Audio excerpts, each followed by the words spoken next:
The lady from Dakota, Representative Maye Quade. Thank you, Mr. Speaker.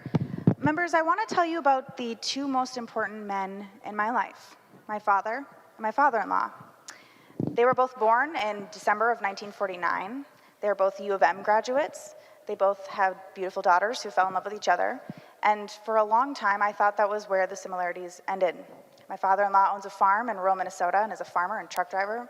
My father is a poli-sci major who works in HR. And I know my father, as a black man, participated in the protests in the 60s, and I know the long and rich history of that. His family's from Alabama. When he was 6 years old, he wanted to drink out of a drinking fountain, and he got slapped across the head by his grandfather, said, no, not that one. And so you can bet, in the 60s, that's where my father went back to help out his own family members for the right to vote and exist in their own town. But this past weekend, I was with my father-in-law, teaching me how to target shoot. And I was looking at his tractors, and he said, well, you know, I drove that tractor up to where you work now. I drove that tractor up there. And I said, what? And he said, yes, the tractorcades of 1985, before I was even born, when prices were so low and people were being forced out of their own farms, the banks and the insurance companies would foreclose on a day, and you had to be out of your farm that day. Families, out of their own homes, nowhere to go. So the farmers wanted support in the pricing, and they weren't getting it. They weren't being heard, and so they decided to drive their tractors on the freeway to the Capitol. My father-in-law was the lead tractor because he had the slowest tractor, and they didn't want to leave him behind, so he was the lead tractor.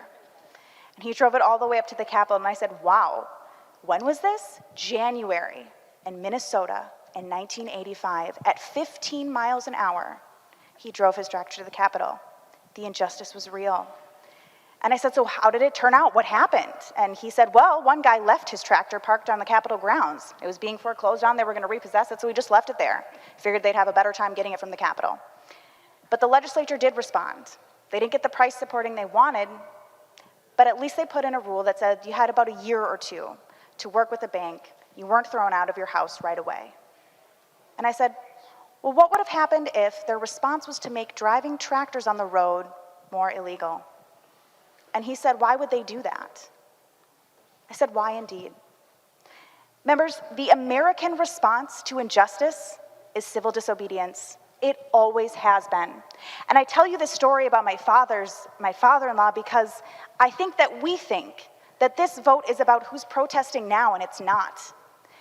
It's not, and it never will be. There are people who have protested in the past about things we may or may not agree with, and there's going to be people who protest in the future about things we might not even know about right now.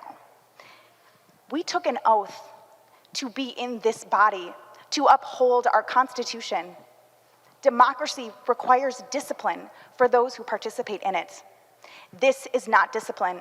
This is not even a response to the reason why people were on the roads. Representative Zerwas, you had the opportunity to hear your constituents' call. You are uniquely positioned to answer the call of people who are protesting on the roads.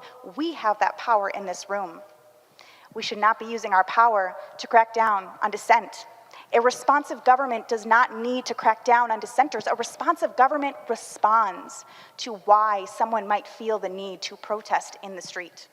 So members, I ask you today to vote green for the Becker-Fenn Amendment because this is what we need to do to uphold the oath that we all promised to take. Thank you.